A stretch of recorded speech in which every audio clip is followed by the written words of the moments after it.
Ja sam Mihael Zapf, nalazimo se u Kandelu između Karlsruha i Landaua, 15 km od Germersheima. Naše poljoprivredno gospodarstvo uglavnom proizvodi jagode, šparoge i voće. A osim tih usjeva držimo i šećernu repu, kukuruz, ozimnu pšenicu i duhan. Neke od proizvoda prodajemo izravno potrošačima. Polisulfat koristimo na jagodama, šparogama i voću u ožujku.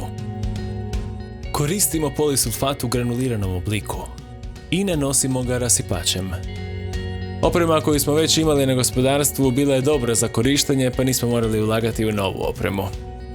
Polisulfat koristimo zbog magnezija i sumpora jer je u ovom obliku mnogo bolji za naš proizvodni sustav. Korištenje polisulfata rezultira znatno bijelim šparogama pri berbi, a uvjerili smo se da je lišće u jesen puno zelenije. Što su šparoge bijele, to dobivamo bolju cijenu.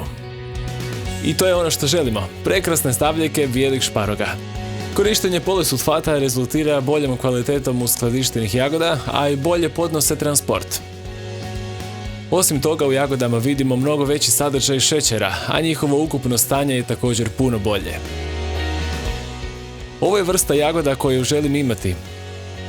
Ima lijepe crvene boje, dobre veličine i čvrste, bez ikakvih oštećenja. A druga stvar je slatkoća. Također koristimo polisulfat u gnojidbi naših stabala jabuka i otkrili smo da se stabla jabuka puno bolje nose sa suhim vremenom. U jabukama vidimo više boje i veću vitalnost.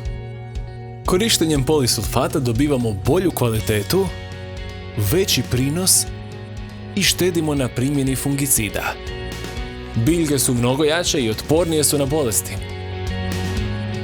Polisulfat ne samo da ima visok sadržaj magnezija i sumpora, već je također važno da sadrži puno elemenata u tragovima. Korištenjem polisulfata povećali smo prinos za 15% s našim usjevima. I to je dobro.